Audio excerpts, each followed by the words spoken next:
Gracias, Lío. Vamos primero a presentar al invitado de hoy, Martín Testaz, un economista, lo vemos por todos lados, está en el grupo de Radio Mitre, de TN, acompaña a La Nación Más, y además ahora se candidatea en las elecciones de mando medio para el PRO. Hola, Martín, ¿cómo te va? Buen día. ¿Qué tal? Buen día, ¿cómo están? Gracias por el llamado. Gracias a vos, Martín. ¿Qué te motivó a entrar en política?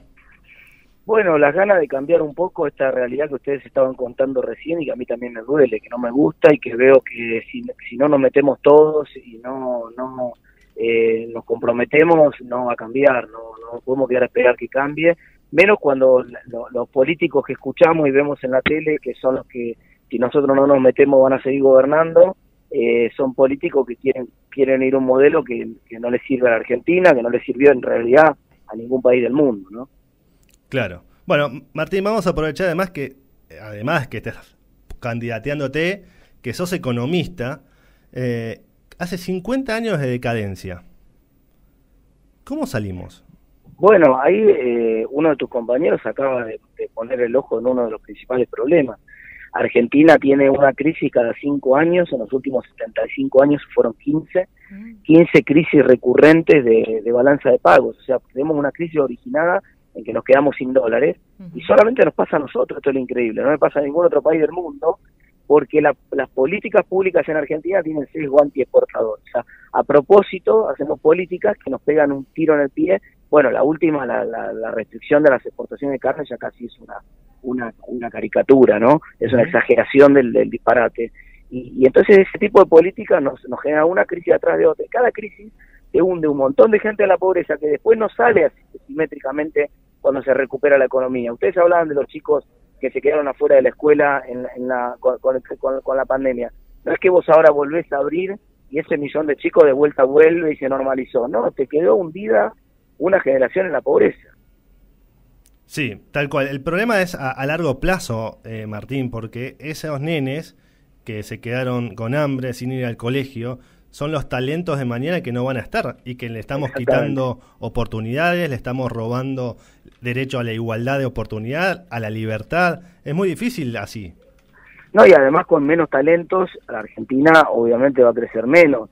La inclusión no es solamente un problema de igualdad y un problema, si querés, hasta moral, digamos. La inclusión es una necesidad para todo el sistema económico. Cuando vos tenés 10% de la gente desocupada, es 10% de la gente que por supuesto no tiene un ingreso, pero es 10% de la gente que no está multiplicando el valor agregado que produce el país. Entonces obviamente que nos tiene que preocupar a todos, tengamos la desgracia o no de estar desempleados. Entonces, y ahí la educación cumple un rol central, esto que ustedes también comentaban más temprano. O sea, ahí hay que empezar a pensar como discusión de largo plazo, no de la coyuntura, sino de largo plazo, qué educación necesitamos para un mundo que va a ser completamente diferente, donde se agrega valor sin trabajo, con inteligencia artificial, donde se uberiza la economía. Buena parte de las pymes de la Argentina cerraron por la pandemia y me dice, bueno, ahora van a volver a abrir y ojalá, pero muchas fueron reemplazadas también por grandes plataformas como Mercado Libre. Entonces no es tan simple el tema, es complejo. Vamos a un mundo con mucha disrupción, con mucho cambio tecnológico y tenemos que prepararnos para eso. ¿Cómo estás, Martín? Lionel te saluda. ¿Cómo estás? Bien. Martín, a ver, para vos, ¿cuáles son los primeros problemas que hay que encarar así que enfrenta la Argentina en tema obviamente económico? ¿Y cuáles son tus expectativas al respecto de este escenario que se nos aproxima? Bueno, obviamente el primer y más importante tema de la Argentina es el tema de la inflación. Yo hice ya una propuesta concreta, va a ser mi primer proyecto cuando llegue a la Cámara, va a ser un proyecto para independizar al Banco Central, para cambiar la Carta Orgánica, que es una ley de Congreso, que el presidente de la República nunca más pueda usar la máquina de hacer billetes ni nombrar al directorio del Banco Central.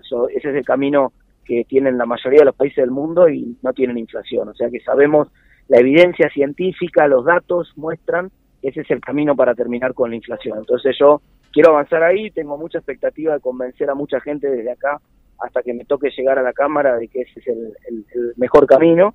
Y en segundo lugar, trabajar para que las sobre todo las pymes en Argentina, tengan un tratamiento distinto en materia impositiva y laboral a las grandes empresas. O sea, si vos te pones a pensar, Lionel, uno de los grandes problemas es que nosotros tenemos una legislación, tanto en impuestos como en términos laborales, pensada para grandes industrias de 3.000, 4.000, 5.000 trabajadores, de la época de 70 y los 80. No es así, la economía no es así. Hoy, de las 650.000 empresas que hay en Argentina, 640.000 son pymes. Entonces vos necesitas, al pyme no le podés pedir lo mismo en términos laborales y en términos impositivos, y no le podés poner impuestos a la producción. Es un país subdesarrollado. ¿Cómo le vamos a poner impuestos a la producción en un país subdesarrollado? Entonces, ese es el tipo de cosas que tenemos que empezar a cambiar. Y Martín, aprovechando que te estás metiendo en política y que estás presentando estos proyectos, ¿por qué pensás que no se da una reforma tributaria profunda? Porque cuando hablas de un lado o hablas del otro lado de la grieta, todos coinciden que hay que hacer una reforma tributaria, pero no lo hizo ni Macri cuando estuvo en el poder, ni hoy, ni los 10 años, ni los 50 años para atrás. Bueno, Macri ensayó una reforma tributaria que a mi juicio se fue quedando corta porque empezó a negociar con distintos sectores. A veces es un problema más de la política, me parece, que de la economía. Si vos sentás a los economistas de los distintos partidos políticos, del peronismo, del radicalismo, del PRO, lo que vas a ver es mucho más consenso que diferencia. Digamos, en general los economistas estamos bastante de acuerdo en cómo tendría que ser la estructura tributaria. Después está la política, ¿viste? Y entonces las provincias defienden algún tipo de recaudación particular porque sin esa no pueden hacer política. Está la realidad política que hace que la economía sea una ciencia que se mezcla con la política y que los resultados no sean tan de pizarrón como podríamos alcanzar entre economistas. Me parece que ese es un poco mi rol también en el Congreso, ¿no? Ver cómo hago para que la economía dialogue más con la política en términos de conseguir resultados que para los economistas son obvios, pero para los políticos por lo visto no. Claro, y yo creo que la pandemia les hizo dar cuenta un poco quizás al mundo más sindical que sin empresas no hay empleo. No tenga ninguna duda, es que no hay inclusión tampoco. El objetivo central cuando se discute, ahora están discutiendo si los movimientos sociales tienen personería, se la acaban de dar, y se incorporan con una silla a la CGT, digamos. Es un disparate porque tendría que ser la excepción. La verdadera inclusión es con empleo, y no hay empleo si no hay producción. Entonces vos tenés que destrabar lo que paraliza la producción en Argentina. ¿Qué la paraliza? Hay impuesto a la producción. Un contrasentido. Es como si yo en el medio de la pandemia le pongo impuesto a los barbijos, digamos. Imagínense si yo hubiera dicho, pónganle un impuesto de 20% a los barbijos, como todo el mundo usa barbijo, vamos a recaudar un montón.